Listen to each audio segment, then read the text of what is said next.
She hadn't touched a horse in 3 years.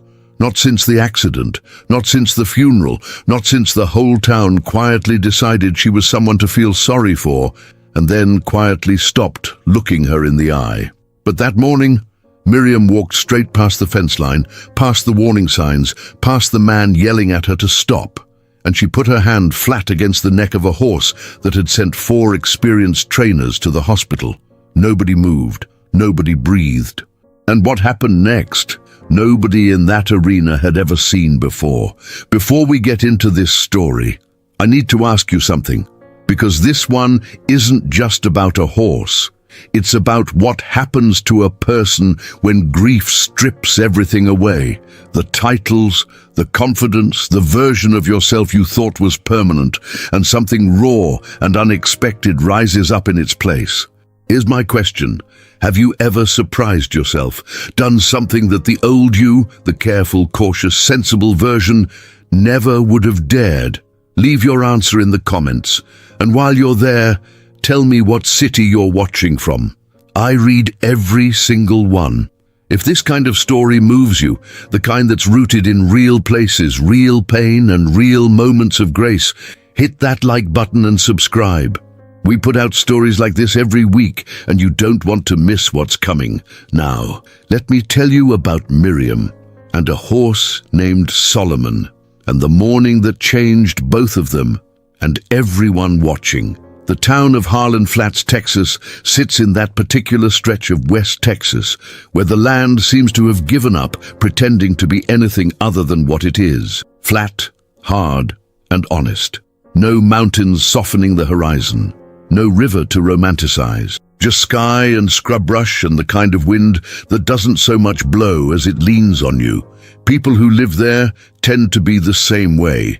Lean, weathered, not unfriendly, but not given to sentiment either. Miriam Voss had come to Harlan Flats 22 years earlier as a young bride, following her husband Ren to the property his grandfather had left him. 40 acres of rocky ground and a falling-down barn that Ren swore he could make into something, and he had. By the time their daughter Tilda was 12 and their son Caden was 9, the Voss family operation was a modest but respected thing. Quarter horses, working stock, a handful of mares, a couple of solid stallions, and a reputation for animals that had sense and manners and could actually do a job. Ren was the kind of man people described using the same words over and over: quiet, steady, good with horses, good with people. He didn't need much noise to fill a room. His presence did it for him. Miriam was different, louder, warmer. She was the one who remembered everyone's birthday, who showed up with food when a neighbor got sick, who laughed too hard at bad jokes and made everybody feel like the party had just arrived. People loved Ren. They adored Miriam. Together they made a whole thing. Then, in the fall of the year Caden turned 14, Ren drove into town to pick up a water pump that had been on back order for 6 weeks. It was a Tuesday. The road was dry. There was no dramatic weather, no obvious cause. A tire blew at the wrong moment on the highway, and Ren's truck crossed the center line into the path of a grain hauler. He was gone before the ambulance arrived. The 3 years that followed were the kind that people don't usually talk about honestly, because the honest version is too uncomfortable to sit with. Everyone expects grief to move in a particular direction. Raw at first, then gradually softening, until eventually the person reassembles into something functional and forward-facing. Miriam's grief didn't move like that.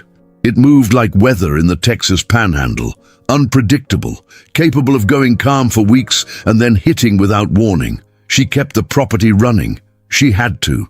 Tilda was in college by then, and Caden, 17 and furious in the specific way that boys are furious when they lose their fathers, needed the structure of the work.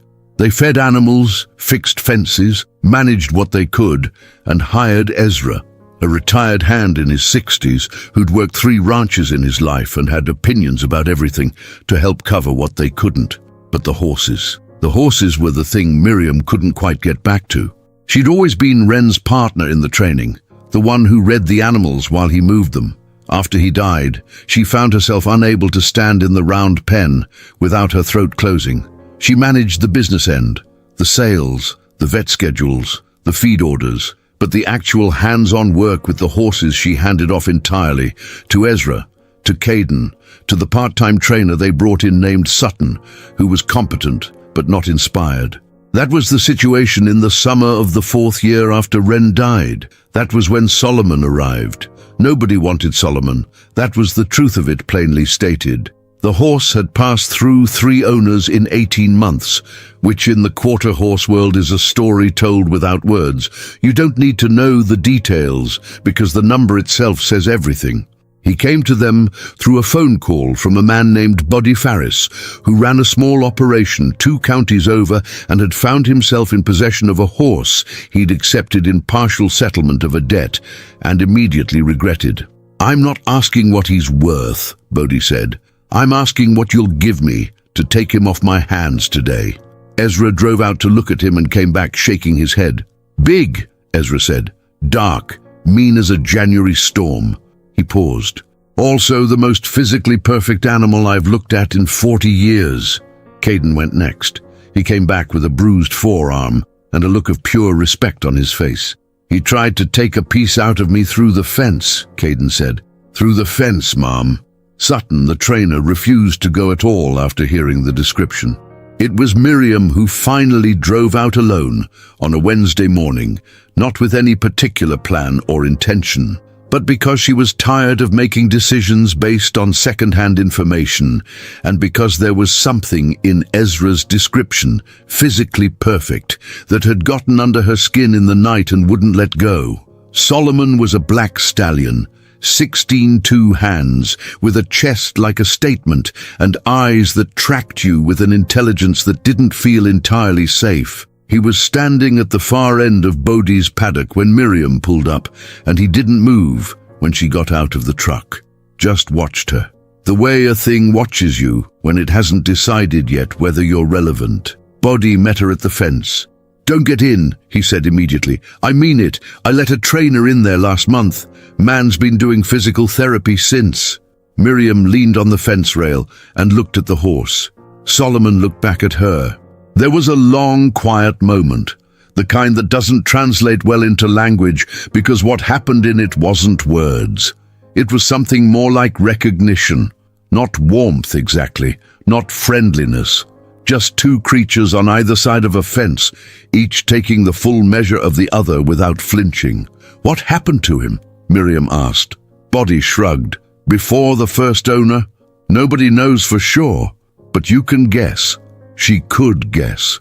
She'd seen it before.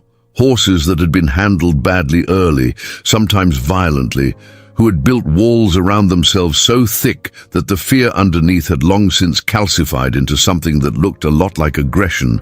Horses that weren't mean so much as they were defended. She drove home without making any decision, but she thought about Solomon all that evening. She thought about him at dinner, while Caden talked about a fence section that needed replacing. She thought about him at 10 o'clock, when the house went quiet. She thought about the way he'd looked at her. She called Bodhi the next morning and made an offer. It was low. He accepted immediately. "You know what you're getting into?" Bodhi asked. "No," Miriam said, and that was the most honest thing she'd said in a long time. Solomon arrived at the Voss property on a Thursday in June on a trailer that rocked and banged the whole way up the driveway as the horse made his feelings about transportation absolutely clear. Ezra watched him unload with his arms crossed and his mouth in a flat line. Caden filmed it on his phone, probably because he suspected it was the kind of thing that would be useful documentation later. Sutton, the trainer, watched from a distance of approximately 40 yards and did not come closer. Solomon came off the ramp like he was arriving somewhere he intended to own. He stood in the yard for a full 30 seconds, ears forward, reading everything. Then he walked into the paddock they'd prepared for him and stood in the center of it and was still. "Okay," Ezra said finally. "So, what's the plan?" "I don't know yet," Miriam said. This was not the answer Ezra was looking for, but it was the true one. The first 2 weeks nobody went in with Solomon. This wasn't cowardice exactly. It was observation. Miriam had learned this from Wren, that the most important thing you could do with a difficult horse was watch before you moved, because the horse was already telling you everything, and if you weren't listening, that was your failure, not his. So they watched. Solomon ate well. That was the first thing. A horse that doesn't eat in a new place is a horse in crisis. Solomon cleaned his feed pan every morning with the enthusiasm of an animal that intended to maintain his considerable physical condition regardless of what else was happening in his life. He was curious. That was the second thing. He watched the other horses over the fence line with focused attention, not aggression, working something out. He watched the barn cats with a kind of amused disdain. He watched Miriam, specifically and repeatedly, whenever she was in the yard. She noticed. She wasn't sure what to do with it. Sutton, the trainer, had a theory. "He's dominant," Sutton said, leaning on a fence post with his coffee. That's the whole thing. He was never given clear leadership, so he took it for himself. You want to work with him, you have to establish hierarchy first, firmly. Ezra made a face but didn't say anything. Miriam didn't say anything either, but something in her went quiet and resistant when Sutton said the word firmly. She'd seen what firmly looked like with a horse like this. It looked like escalation. It looked like the horse deciding you were a threat and things going sideways from there in a hurry. She started going to the fence. Not inside, just to the fence. She'd bring her coffee in the morning and stand at the rail and not do anything, not talk, not reach out, just be present. The way you can be present near someone who's hurting without demanding anything from them. Solomon ignored her for 4 days. On the 5th day, he walked to the fence. He stopped about 6 feet from her and stood there, nostrils working, ears doing small, complicated things. Miriam didn't move. She didn't extend her hand. She just let him look. He turned and walked away after maybe 2 minutes. But he'd come to the fence. He'd chosen to close the distance. Caden saw it from the barn door and didn't say anything, but later at dinner he said, "He came up to you today." And then, quieter, "He doesn't come up to anybody." Ezra started paying more careful attention after that. 3 weeks in, Miriam opened the gate. She didn't go inside. She opened the gate and stood in the opening with it swung wide behind her, and she waited. This was a different thing. She was offering access, which was a different kind of communication entirely. She was saying, "I'm not containing you. You can leave if you want. I'm here voluntarily, and so are you." Solomon stood at the far end of the paddock for 11 minutes. Miriam timed it because she had nothing else to do but breathe and count. Then he walked to her. He stopped about 3 feet away. She could feel the warmth coming off him. She could hear him breathing. He was enormous up close, not in a frightening way, but in the way that large living things can be overwhelming simply by existing in proximity to you. She didn't reach for him. He dropped his head slightly, not submission, but something more like ease, and blew a long breath through his nose. Miriam exhaled something she had been holding for approximately 3 years. Word gets around in small towns the way water moves through limestone, slow, invisible, and absolutely inevitable. By the end of the first month, people in Harlan Flats knew that the Voss widow had bought the horse that couldn't be handled and was doing something with him that didn't have a name yet. Some people thought it was brave. Some people thought it was the particular kind of not thinking straight that sometimes follows a loss of that magnitude. Boddy Farris, when asked, said simply, "That woman looked at that horse, and he looked at her, and something happened that I cannot explain to you."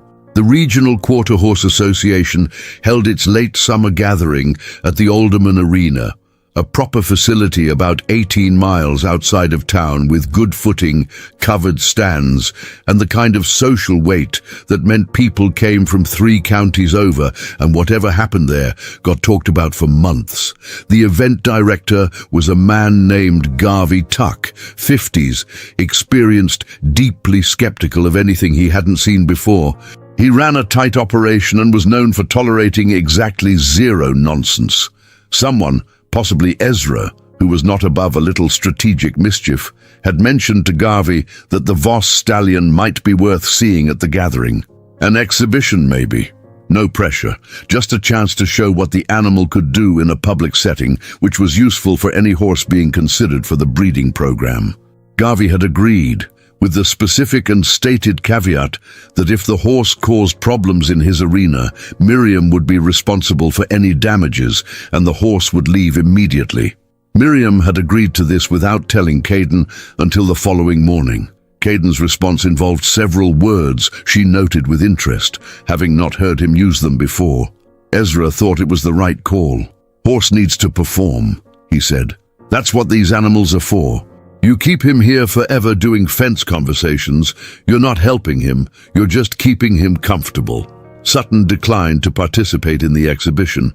He said this professionally and without rancor, but he did say it clearly, which meant that on the morning of the alderman gathering, it was Miriam, Caden, and Ezra who loaded Solomon, which took 45 minutes and the patience of 3 individuals who had decided in advance not to escalate under any circumstances, and drove him out to the arena. The parking lot was already full when they arrived. Trailers lined up in rows, horses being groomed and tacked, kids running between vehicles, the specific smell of a horse event, manure and sawdust and coffee and leather, sitting in the early morning air.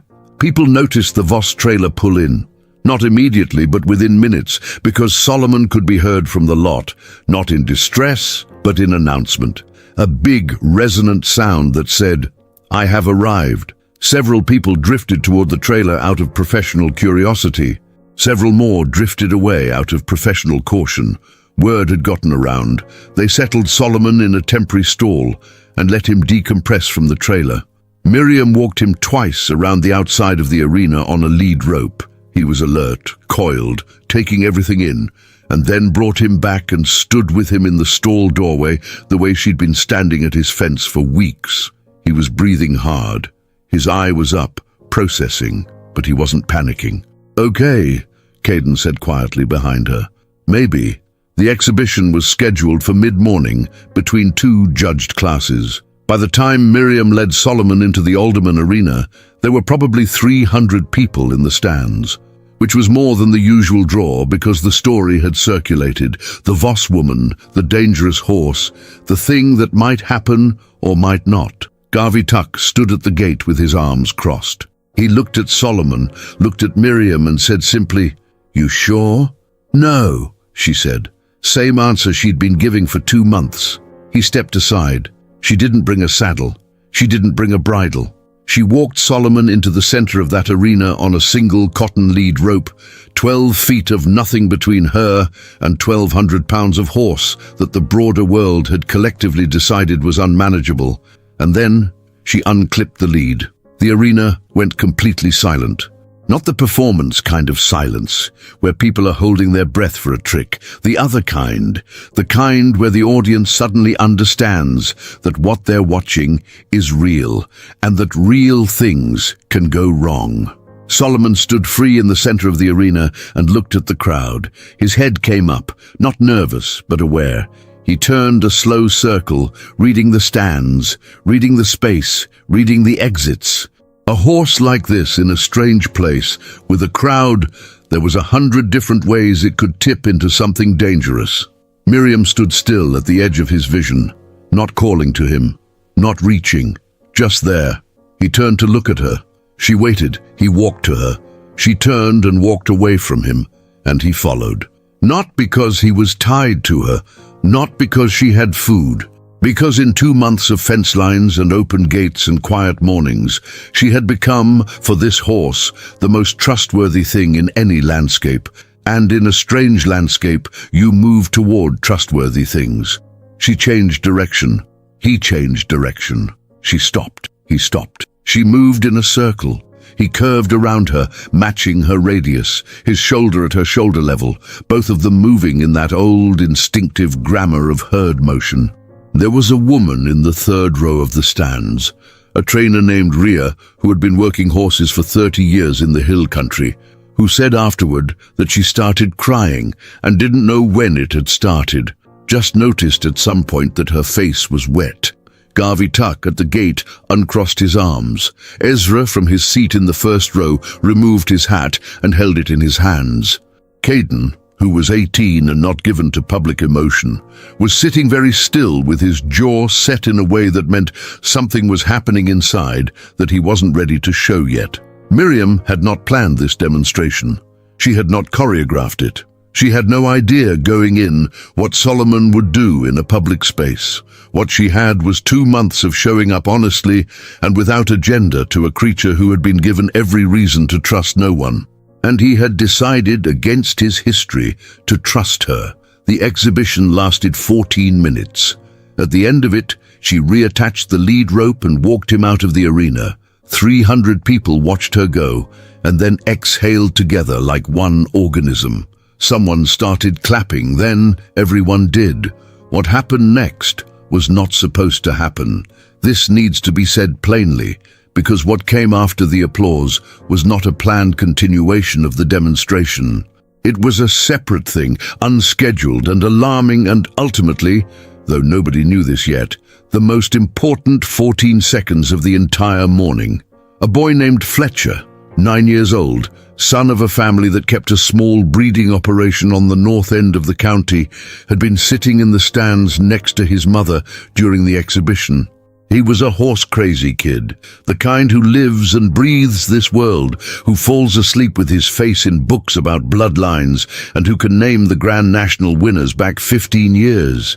He had watched Miriam and Solomon with absolute, suspended attention. And when the exhibition ended and the crowd began to loosen and move, Fletcher had done something that 9-year-olds sometimes do, which is act faster than thought. He had slipped away from his mother, just for a second, she would say later, her voice still shaking, and gone to see the horse, not aggressively, not carelessly. He had simply walked up the corridor alongside the arena where Solomon was being walked back to the temporary stalls, and he had stepped out in front of them. Solomon stopped, hard. His head came up. 1,000 pounds of sudden, total alertness. Miriam felt it through the lead rope, that change, that shift from calm to high focus, and in the half-second before she processed what was in front of her, some animal part of her own brain had already understood. Small, child, unexpected, wrong position. A horse that has been mistreated and is operating from defense does not experience sudden surprises the way trained horses do. The fear response is faster, the threshold is lower. The reaction, when it comes, can be enormous and not personal and not preventable by anyone who isn't fast enough. Miriam dropped to a crouch. She did this instinctively, without deciding to. It was the thing that some part of her body knew would work, because she'd been watching and reading this horse for 2 months, and what she knew about him was that he was reactive to force and to uncertainty, but that he responded to stillness, to grounded things, to weight, dropped and held. She dropped low, she went still, and at the same moment she made herself small. She put one hand flat on Solomon's chest, not gripping, not restraining, just contact, present and calm. Solomon's feet moved, a short, hard shuffle backward, his whole body bracing for what his history told him was coming. His eyes were on the boy, his breathing was audible, his whole enormous body was a held question. And then Miriam spoke, not loudly, not sharply, just his name, once. The way she said it every morning at the fence, Solomon. His ear flicked to her, just one, but it came back, Solomon. Both ears now, his head dropped 3 inches. The boy, Fletcher, had not moved. Whatever instinct had carried him forward had stopped him just as absolutely when he found himself looking up at 1,200 pounds of horse in a narrow corridor. He was frozen. His eyes were enormous. His mother was 20 feet back, also frozen, also not breathing. Miriam turned her head slowly toward the boy, not breaking contact with Solomon, keeping her hand on his chest, her body low, her whole presence saying, "Steady, steady, steady." And she said quietly, "Hey, sweetheart, can you take 2 steps back for me?" Nice and slow. Fletcher took 2 steps back. Miriam waited, kept her hand on Solomon's chest, kept breathing, counted. Solomon's breathing changed. The urgency in it softened. His weight shifted back from his front legs, from ready to present, in the particular way that meant the crisis point had passed. The whole thing had lasted maybe 14 seconds. To the people who had seen it, the ones who'd been close enough to the corridor, who'd turned around when they heard the horse's feet, who'd seen Miriam drop and go still while everyone else went rigid, it felt much longer. Ria, the hill country trainer, said later, "I have been around horses my entire adult life, and I have never seen anyone do what she did. Not like that. Not with a horse like that. In those conditions, she didn't just react. She knew him well enough to do exactly the right thing in less than a second." She paused. "Ren Vos was a fine horseman, but I think maybe Miriam's the one who sees." Fletcher's mother reached her son and pulled him to her chest and held on. Garvey Tuck, who had come around the corner of the arena in time to see the last 10 seconds of it, stood with his hand on the wall and his face doing something complicated. Caden had been behind Miriam. He had seen everything. He stood in the corridor and looked at his mother's back, at the way she was crouched, hand on the horse, composed and still in the aftermath, and he said very quietly to no one in particular, "There she is." Miriam stood up.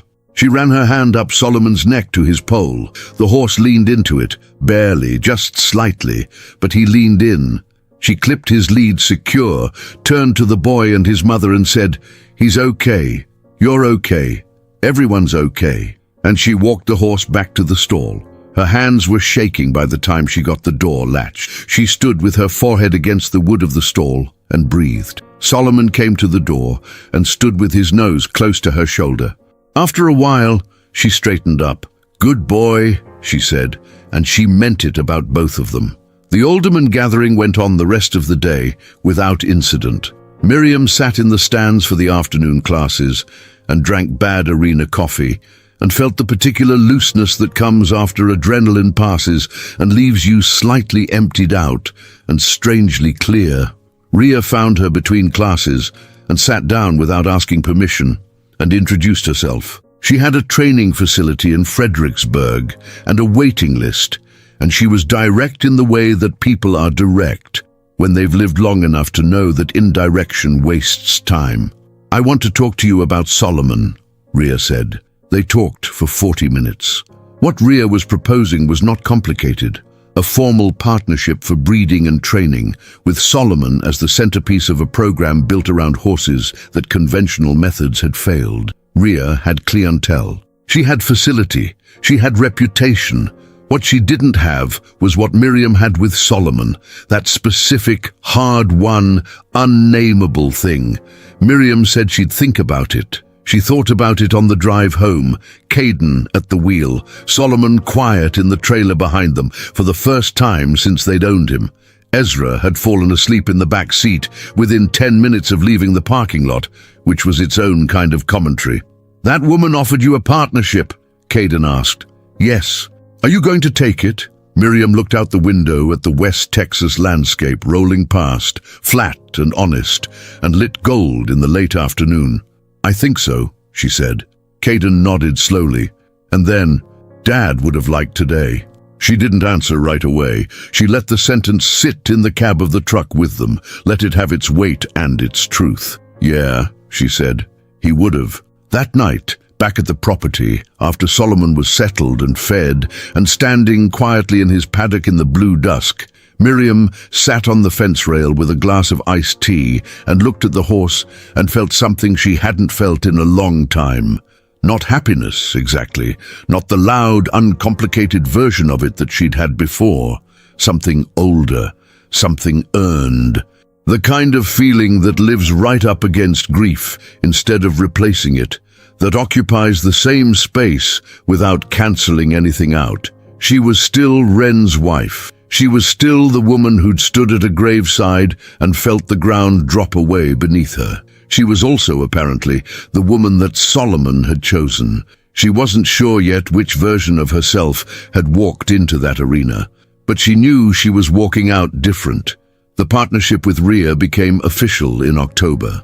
It was modest at first. A few horses referred from Ria's network, animals that had been labeled difficult or dangerous or simply failed.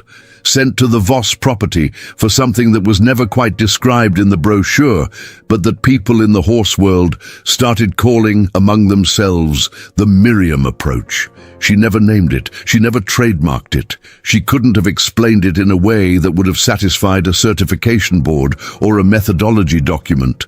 It was attention. It was patience. It was showing up at the fence every morning and asking nothing. It was learning what the horse was actually saying rather than what you wanted it to be saying. It was being honest about your own fear so the animal didn't have to manage it for you. It was, if you looked at it straight, more or less what grief had taught her.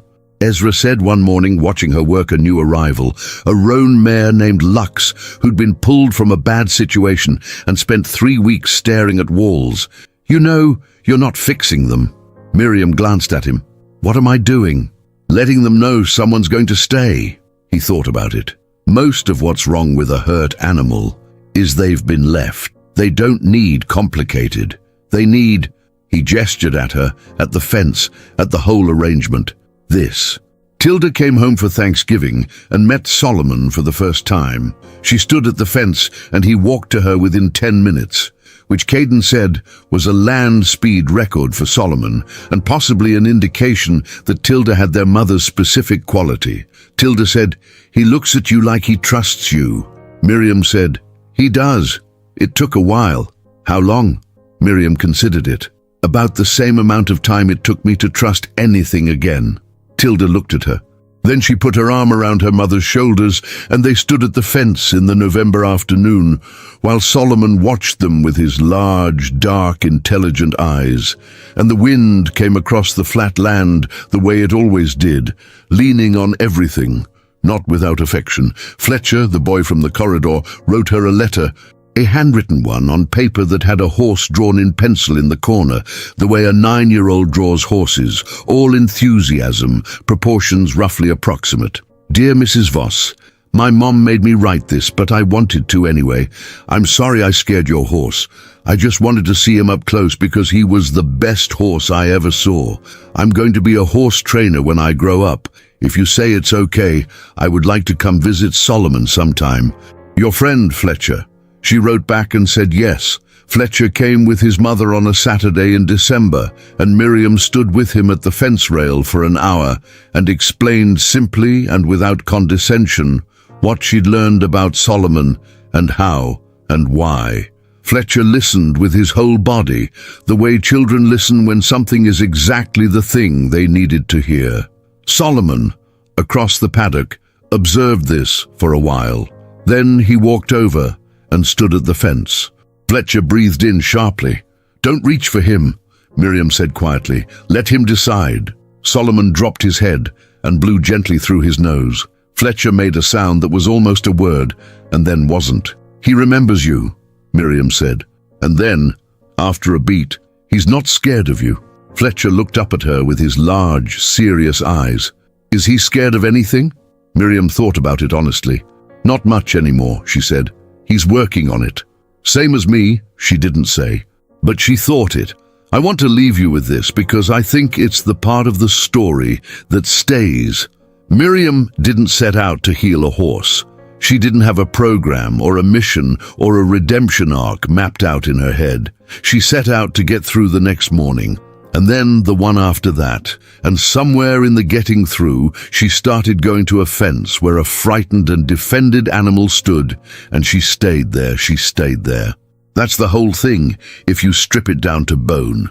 The horse that everyone had given up on, the woman that grief had taken apart, and the choice, made every morning in the early West Texas light, with coffee going cold in one hand and no guarantee of anything, to show up and not demand. What happened in that arena didn't come from training. It didn't come from technique. It came from 2 months of small, honest moments that built something that held when the pressure came. Most of the important things work that way. If this story found you somewhere real, somewhere in your own version of standing at the fence, showing up for something that hasn't yet decided to show up back, I want you to know that. I want you to know that's not weakness. That's the whole job. Tell me in the comments, what's your fence? What are you showing up for? Subscribe, Share this with someone who needs it, and I'll see you in the next story.